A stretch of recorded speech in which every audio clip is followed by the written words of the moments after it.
Hi, Anatol. Hello. How you doing?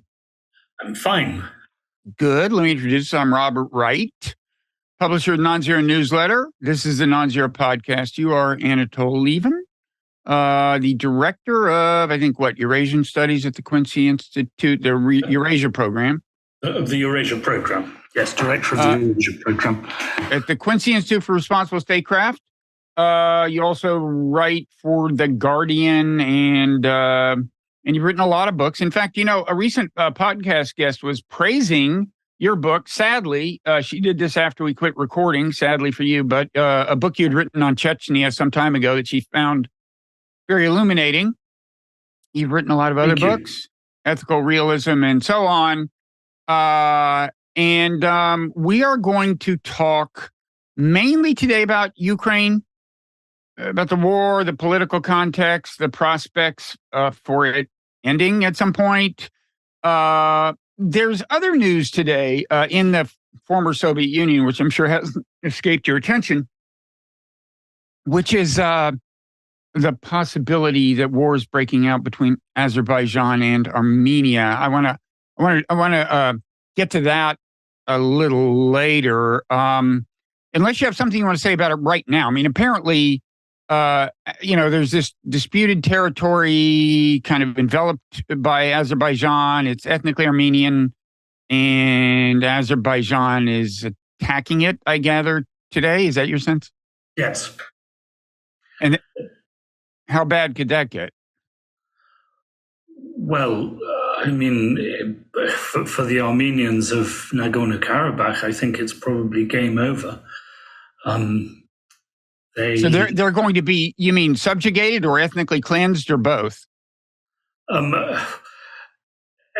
effect, ethnically cleansed. I mean, what may well happen is an agreement brokered by the Russians whereby they will be given the chance to leave if they wish to. And I'm sure that the overwhelming majority will leave for Armenia because their position under Azeri rule would be intolerable.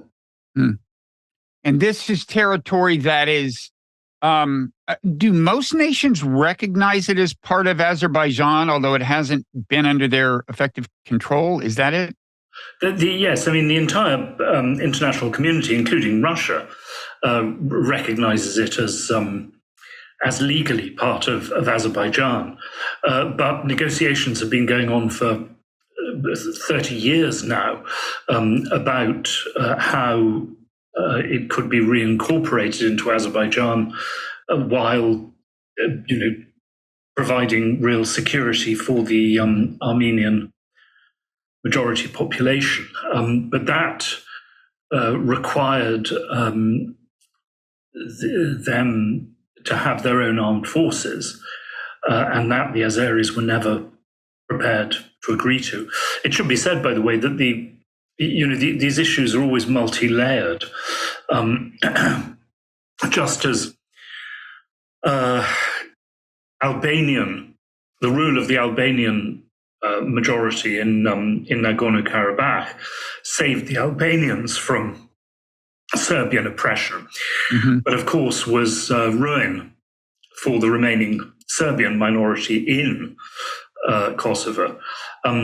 So the Azeris of Nagorno-Karabakh, the Azeri minority there, were in effect ethnically cleansed or fled from the Armenians when the Armenians won the war in the early 1990s. So now they are returning and the Armenians are leaving. And you don't think Armenia you don't think this will turn into a larger war? I mean, for one thing, Armenia, I guess, might not stand a chance. Or what?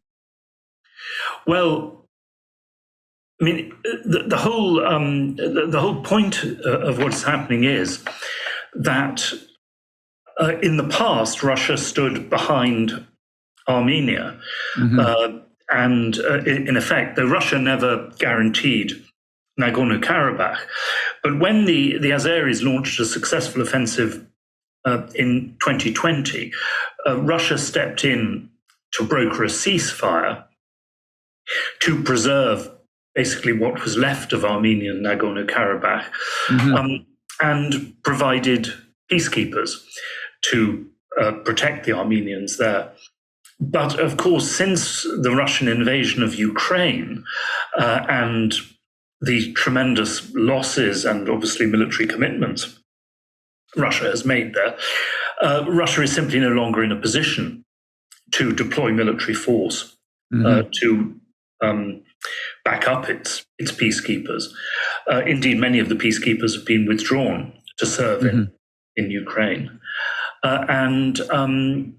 So that has, given the Azeris their opportunity to finish it.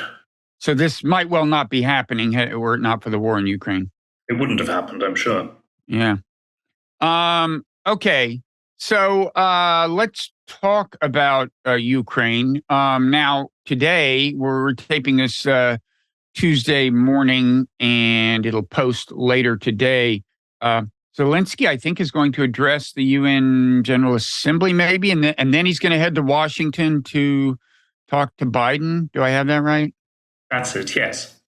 I mean, broadly speaking, I think we can anticipate some of his themes. Ukraine needs and deserves the support of the world. I assume he'll make that case at the UN, and I assume he'll make the case to Biden. But I assume that more will go on behind closed doors as well. Do you have a sense for what the contours of the conversation may be between them?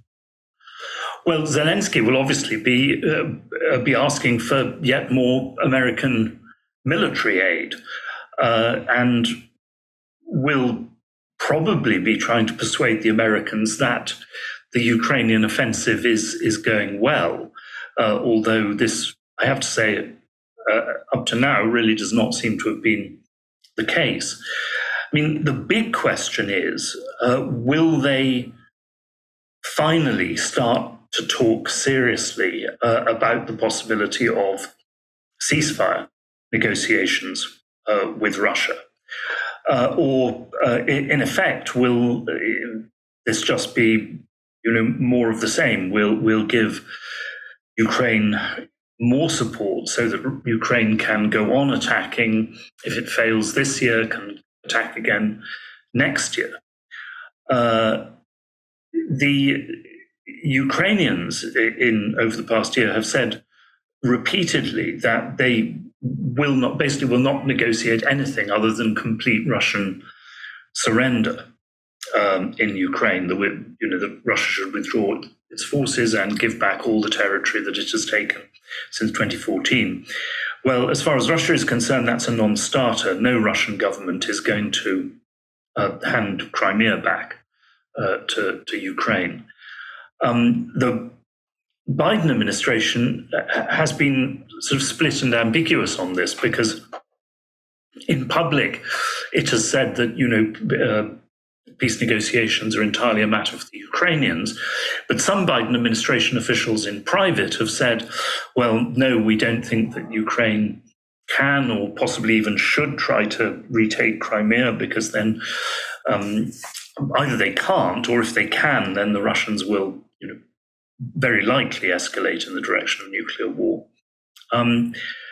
But no Biden administration official has come out and said, therefore, we must negotiate a settlement. And the question is, yeah. Well, I was going to ask, I mean, don't lose your train of thought, but do you know which Biden officials are making this case? Mark Milley, chairman of the Joint Chiefs of Staff, soon to be former chairman, I guess, is more or less on record since December, saying that the situation on the ground is probably not going to get a lot better for Ukraine, and implying that you might as well make peace. Do you know within the administration who else might be on that wavelength? Is Jake Sullivan the most likely candidate, or what? No, I mean, from what I've heard, and it would be in tune with his record, but I, of course, cannot confirm this, is that it is William Burns at CIA. Well, yeah, that makes sense. Because he was ambassador to Moscow. In his memoirs, the memo has been released in which he warned the then Bush administration against expanding NATO to Ukraine. And I think he has a much deeper understanding of, where Russian red lines run in Ukraine, and just how far Russia would be prepared to go in the last resort. But as I say, the point is that expressing private doubts in the end will not be enough. Somebody will have to come out and actually say, this isn't going anywhere. It's time to negotiate. But the problem is that both the Ukrainian administration, but also to a considerable extent the Biden administration in public, have, as so often happens, I have much more sympathy with the Ukrainians, of course, but have talked themselves into a corner on this from which it will be very difficult to extricate themselves. By saying, you mean that it's up to the Ukrainian people and will exert no influence whatsoever? Well, yes, and also by saying, again and again that Ukrainian territorial integrity is non-negotiable, and calling for the complete withdrawal of the Russians, and saying that Putin could end the war tomorrow by simply withdrawing from Ukraine, which, by the way, is obviously true, but it's not going to happen, and that is not a basis on which one can negotiate. Now, that said,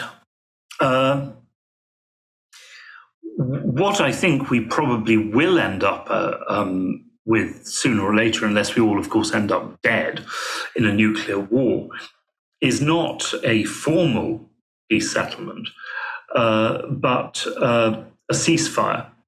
And then, a little bit like Cyprus or Kashmir, you will have a ceasefire, and then you will have, endless negotiations, which probably will never go anywhere, but which will in effect leave the status quo in place. And the question is, along what precise lines will the ceasefire line be drawn? It seems to me that is really what they are fighting about now in Ukraine. It's not, I find it very hard indeed to believe that either Ukraine or Russia can win a complete victory, unless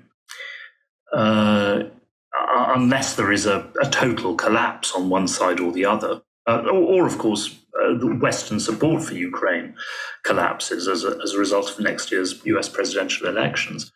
That being so, we are looking at, as we've seen in other parts of the world,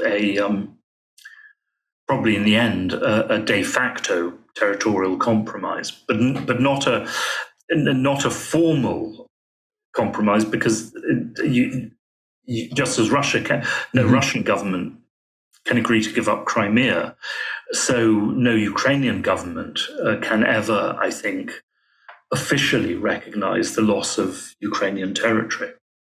Do you think that's true even if they were guaranteed, if the newly configured Ukraine were guaranteed admission to NATO?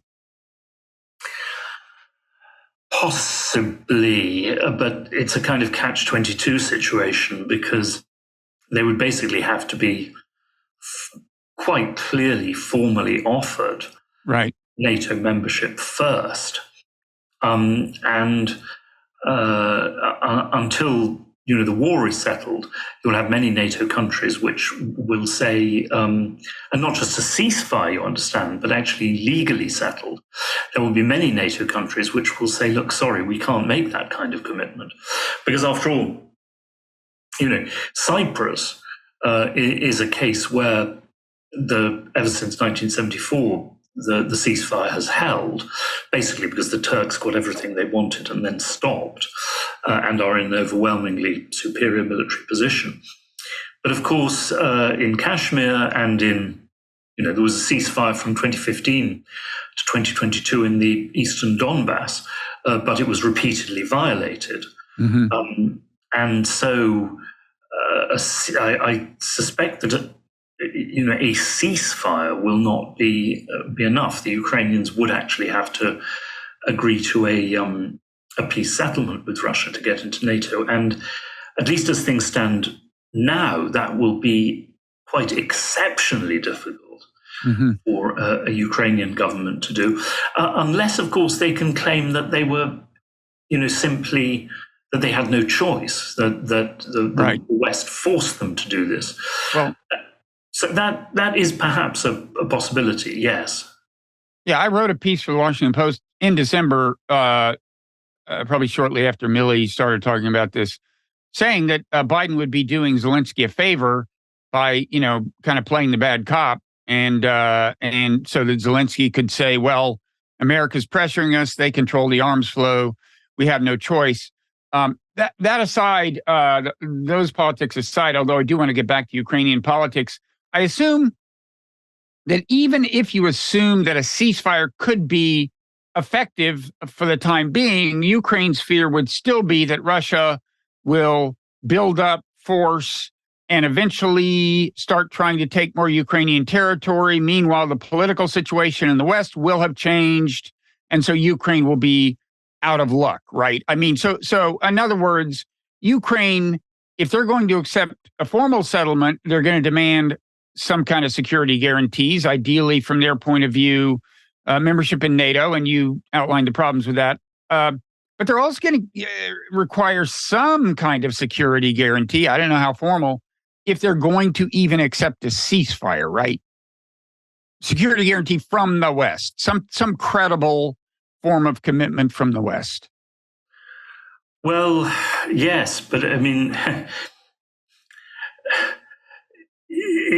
short of NATO membership, or even actually including NATO membership, it's very difficult to see, what that will actually be, because once again, America and the West did not save Cyprus from Turkish invasion, and despite, as we can see today in Nagorno-Karabakh, despite endless statements, the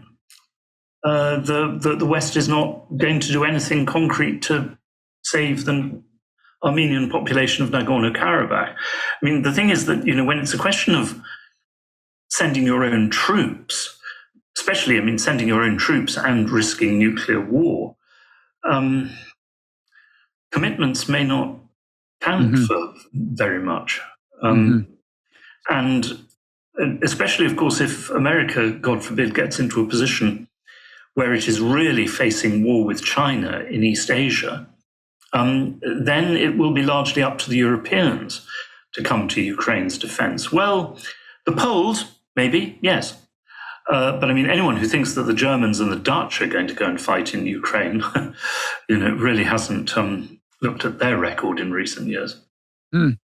So it may not have escaped your attention that kind of the logical implication of your analysis is almost complete hopelessness so far as bringing the war to an end anytime soon. Well, depends what you mean by soon. This year I find it doubtful. But, in the end, if Ukraine has suffered such terrible casualties already, it cannot go on attacking and attacking without success indefinitely. Already you see massive evasion of military service in Ukraine, as well as in Russia. And on the Russian side, well, their best chance of a greater victory is, of course, precisely for the Ukrainians to exhaust themselves, and then for Russia to counterattack. But I think, almost like in the First World War, what we've really seen in this war is the degree to which shifts in military technology, for the moment, really favor the defensive. And so if Russia goes again onto the offensive, then perhaps it will suffer the same fate as the Ukrainians. And eventually, unless they're prepared to fight, 100 years war, but both sides will eventually decide that further losses are not going to bring them any further serious gain. Mm-hmm.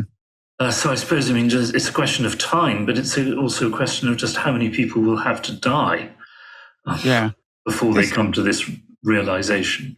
This question of whether the technology has rendered offense problematic really occurred to me for the first time in the wake of this kind of supposed breakthrough in the South. I mean, as you know, Ukraine did succeed in inserting some of its troops in the Russian trenches that are part of the first big defensive line, but it doesn't seem to have gotten any armor across the part of the line that is designed to stop armor. And I just and so it's been 2 or 3 weeks since what was reported as some kind of breakthrough the line happened, and there has not been much in the way of further advance. And it just occurred to me that, the old conception of a breakthrough is like, okay, there's this big gap you've got. Now you can pour your armor through. Just is less plausible when one of the main problems your armor faces is drones, not like other tanks, right? Mm-hmm. And that are the drones the main thing that you think have rendered offense more problematic than it used to be? There are many factors. Drones are one. Mines are another. I was in Ukraine in March. I talked to a lot of soldiers. Talked to a lot of soldiers missing legs as a result of mines, and they all talked about they were talking then about the fighting around Bakhmut, but they all talked about the way in which mines were really, really slowing up movement on both sides. And then satellites have played a role somewhat reminiscent of the First World War. In the First World War, to break through trench lines, you had to concentrate troops in such large numbers that for weeks in advance, the other side could know exactly where you were going to attack and could deploy its forces in response. Well, today, of course, satellite technology gives that ability. And satellite technology, particularly on the Ukrainian side, of course, but now also on the Russian, has been critical basically to identifying where the enemy is concentrating and deploying your forces in defense. And then, of course, there is also the fact that the tank was obviously the great breakthrough weapon. The tanks then, backed since 1940 by ground attack aircraft. Well, the spread of small scale missiles, anti-aircraft missiles, anti-tank missiles, to the soldiers on the ground, have been, just absolutely deadly, of course, for so many tanks and ground attack aircraft. They have, to a considerable extent, not completely nullified Russia's huge air superiority. And on the Russian side, they have now, played a key part, along with drones, in nullifying, all these latest tanks that the West has provided to Ukraine.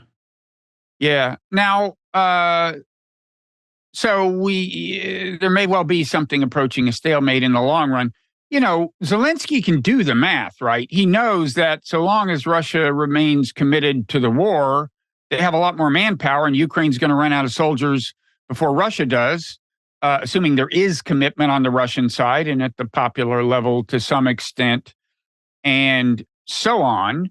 I guess, where do you think his hopes lie? It must be starting to occur to them that they are not going to chase all of Russia's troops out of Ukraine, barring some dramatic developments, such as the war somehow drawing NATO in, and I'm sure he wouldn't mind that. Or, you hear talk of some kind of regime collapse in Russia. That's a real wild card, but it's far from obvious that would lead to a weakened Russian war effort, depending on the successor regime. Where do you think I mean, to the extent that they're thinking long term in Kyiv, what do you think they're hoping for? Well, I mean, in a war, people often clutch desperately at straws and don't think very clearly about, realities or the longer future. And I mean, that is also understandable because, of course, there's so often been said, including by Napoleon, that war is to a considerable extent a question of national will, and therefore, if you are absolutely determined to fight on indefinitely, whatever happens, well, maybe in the end you will win if the other side is not prepared to fight on indefinitely. But of course, there is a very fine line between that kind of determination and stupidity, or not stupidity exactly, but obstinacy. Just a refusal to recognize reality. And also, of course, there is the question of whether Zelensky believes his own, intelligence reports and let alone public statements, because, as we've seen again and again, including in the First World War, but in Vietnam, armies basically lie. Now, they may well be lying to themselves as well, but the Ukrainian forces, as do the Russians, by the way, keep putting out figures for Russian casualties, which are totally unbelievable. Right. Fantasies. I hope that Zelensky doesn't believe these fantasies, because in a war of attrition, the greatest Ukrainian hope of attrition against Russia was economic attrition by the West. That economic isolation and sanctions would bring down the Russian economy. Well, that has failed, in part, of course, because by far the greater part of the world outside the West won't go along with it. So Russia is not, in fact, isolated.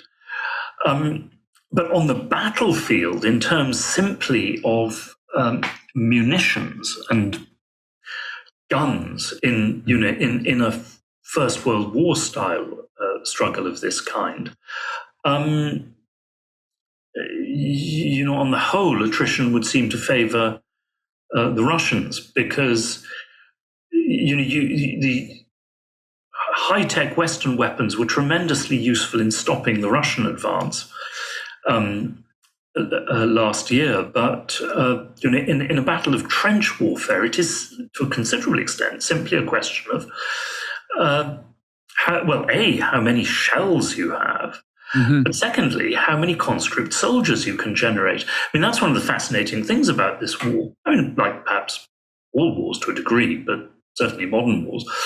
It is that, on the one hand, you find to some extent, a real vindication of the revolution in military affairs and the tremendous importance of satellite technology, computer technology, drones, all these other things. But on the other hand, we could be in 1917. It is also simply critical to have thousands and thousands of artillery pieces, millions and millions of shells, and hundreds of thousands of conscript soldiers. Yeah. I mean, I suppose you can imagine some kind of technological breakthrough in the sense of, like, the U.S.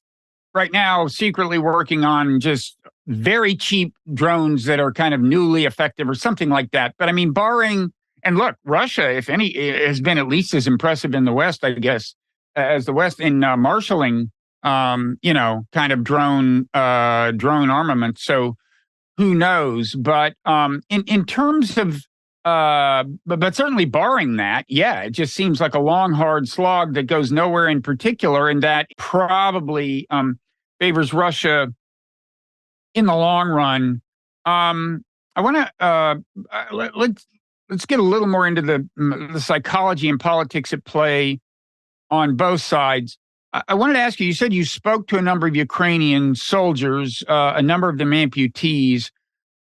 I'm wondering what sense you got from them in terms of the ongoing level of commitment in Ukraine and anything else they said that's of interest? I want to first ask, like, when you go there, how are these people selected? Are they like, does Ukraine choose the soldiers you get to talk to, or do you have a sense that these are representative? Well, in my case, no. No, Ukraine didn't choose them? No, I mean, the point is, I didn't go to the front line precisely because for that you need official permission. And then, of course, you are followed. You are embedded with a unit they choose and they keep an eye on you. No, right. I mean, I found veterans unit to talk to in Kiev. I visited a hospital for amputees, a clinic that was fitting them with artificial legs in the city of Dnipro. But then I ended up in hospital myself in Zaporizhia as a result of an accident. And there were, wounded soldiers there as well. So this was, it was selected simply because the great majority of the soldiers I talked to had been wounded, but it wasn't selected by the Ukrainian authorities. And what was the sense you got from them? Well, they all expressed, determination to go on fighting. They said that, that Ukraine, yes, must, go on fighting till it recovers all its lost territories. But of course, one never knows. They are probably going to say that to a Western journalist. Mm-hmm. Some of them undoubtedly were no question of absolute deep commitment, even ones who had been very seriously wounded, especially among the officers. Others, well, I mean, any 19-year-old kid who's had a leg blown off is not going to look cheerful. Mm-hmm. Some of them, of course, looked terribly sad and depressed. And I gather just walking around like Kyiv or something, you just see an unusual number of people without arms or legs. Is that true? Yes. I mean, this isn't yet on, the scale of, what I saw in Afghanistan, for example. Mm-hmm. But partly because medical services, obviously, in Ukraine are much better. Mm-hmm. But yeah, undoubtedly a very large number of severely wounded people. And is your sense that the main political constraint operating on Zelensky, let's assume that he did believe that there was wisdom in bringing this war to a fairly near-term ceasefire, would the main constraint preventing him from pursuing that be just popular pressure? I mean, both kind of grassroots support for the war and elite support for the war. I mean, of course, it's been encouraged, I understand, by kind of, a somewhat government-controlled media, this attitude that he pretty unstinting support for the complete expulsion of Russians from the Ukraine, but I also gather there's just a lot of heartfelt support for the war, both the grassroots and elite level. Is that the main thing that would be holding him back in this scenario, or is there something? Are there other political forces at work?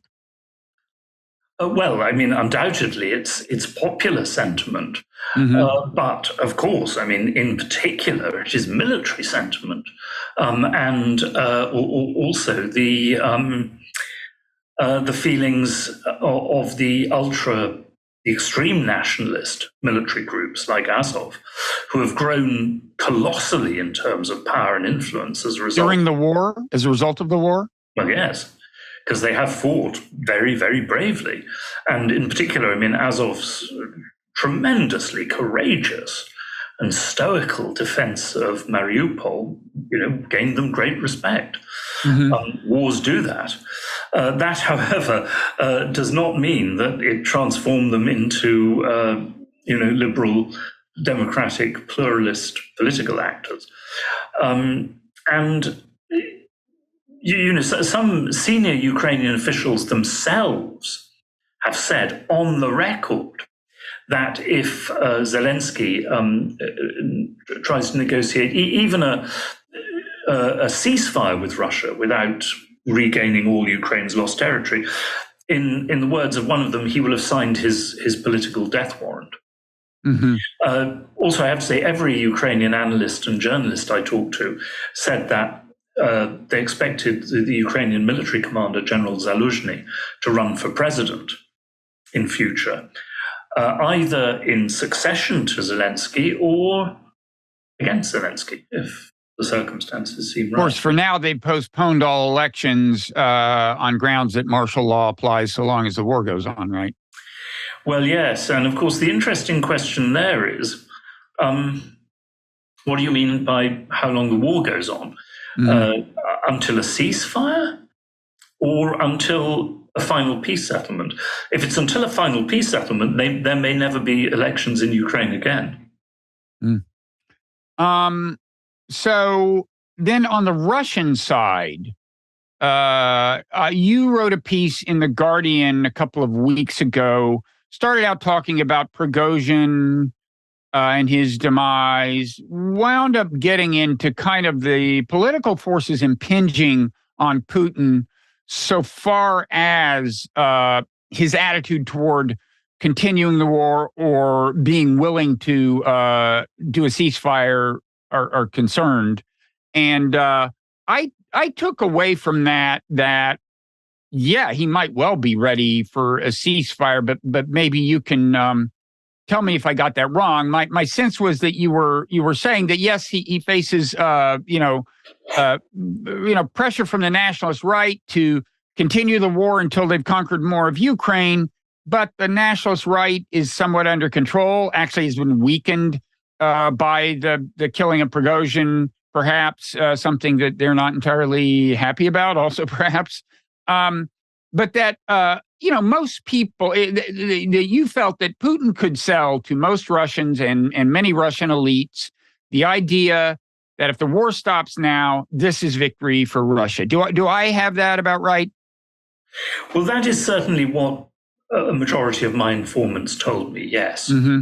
That if Putin, for example, accepted a peace proposal from Brazil or India or whoever, saying ceasefire and negotiations without preconditions along the present battle lines, that that a large majority of the Russian population would accept this, and with, of course, the state propaganda and television all coming out in support of this, that this would be presented as enough of a victory if Putin was willing to do this. Now, of course, there would be ultra-nationalists and people within the army who would be bitterly unhappy with this.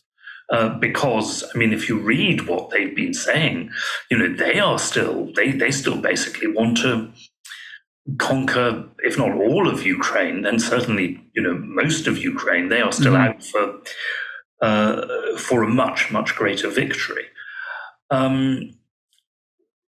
Now, the thing is, though, that to achieve that, they are also saying that that Russia must launch total mobilization. Back to 1942, conscript millions of men, nationalize the whole of industry and convert it into war industries. Well, so far, Putin has not been willing to do that. He has proceeded very cautiously, and no doubt because he thinks that would be very unpopular then with much of the Russian population. If actually a large majority of Russians saw their own relatives being sent off to fight and die. And of course, it would completely undermine the regime among the economic elites if they actually saw their businesses not just being, told to return to Russia and invest in the war effort, but actually saw their businesses being seized by the state. So he has, acted to limit the influence of the of the hardliners. But what, of course, we don't know, it's pure speculation. And by the way, I mean, none of my Russian informants claim to know either, is exactly what's in Putin's own mind. And, the answer may perhaps be that he doesn't know himself. After all, I mean, the point is, just at the moment, it's clear that the Western Ukraine would reject a ceasefire proposal along these lines. So, in a way, what's the point of Putin, risking the fury of his own extreme right by making a proposal that will be rejected out of hand? Oh, sure. No, I assume it would take the very active intervention of the U.S. to get this to a point where it'd be politically feasible for either side, in a way, to take a step. Of course, China could exert pressure and so on. A lot of things could happen. But did you see this kind of odd what apparently is a new military recruiting ad? And we should say Russia claims that even without mobilization, it's having great success with old-fashioned recruiting. A couple 100,000 people have come online or something. Soldiers, 200,000-300,000. Did you see this this thing that I saw for the first time yesterday? It's apparently a military recruiting ad where 2 Russian soldiers are in a trench, and one of them is looking forward to going to live in Kyiv, where I think one of his relatives lives after the war, and they take Kyiv. And the other one says, well, I like the ocean, so I think I'm going to live in Odessa. Now, you saw this? I didn't see it, but I was just smiling because I remember a German cartoon from the winter of 1914-15, in which you have German soldiers in a trench from Simplicissimus, the magazine, and one of them's playing the guitar and the other are singing, and they sing something along the lines of, yes, the wind is cold, but next year the wind will blow us to Paris. Right. Well, it didn't. No, and I wouldn't necessarily hold out hopes if I were Russian for early major progress, but I thought it was interesting. I mean, if you haven't seen the ad, it maybe you can't comment, but like what it says, that the government is now raising these kinds of expectations. Now, it could well be that the ad was just put out by the defense ministry and Putin didn't sign off on it. Who knows? But I thought it was the kind of raising of the stakes in a subtle way. Yes, I mean, perhaps, but war propaganda is rather like that. People get carried away. Whether it really reflects Putin's hopes, we just don't know. I mean, I'm sure that Putin still hopes that Russia can take more territory. No doubt he hopes that indeed the Ukrainians will go on and on attacking until they wear themselves out and then Russia can counterattack. But what we don't know is how much more will be enough. Back last year, a good many Russian analysts said to me that if they thought that if Russia could conquer the whole of the Donbass, or the provinces that Russia has claimed to annex, but has in fact only partially occupied, that would be enough to declare victory and call for a ceasefire. But of course, Russia has not managed to do that, and it would take tremendous efforts by Russia. Remembering that Russia tried and tried and tried for months just to capture this very small town of Bakhmut in the west of Donbass. Even to achieve that would take a huge military effort. But I think it is possible that if Russia could take that much, then Putin, with much greater credibility, could claim victory and offer a ceasefire. But who knows? Yeah, I mean, especially since they have, although they haven't taken all of the Donbass, they have taken land beyond the Donbass in the south that is arguably much more important strategically because it creates the much discussed land bridge to Crimea, which I assume Russia feels the need for more than ever now that its bridge to Crimea has gotten blown up a couple of times. Go ahead. Well, that's it, because since obviously we sympathize with the Ukrainians, when we talk about the future, we talk about security guarantees for Ukraine and how could these be guaranteed under a ceasefire. But of course, from the Russian point of view, they need security guarantees for Crimea. And, unless they get a cast iron peace settlement guaranteed by the United States, leaving Crimea in their hands, apart from all the political issues involved, militarily speaking, they can't leave southern Zaporizhia,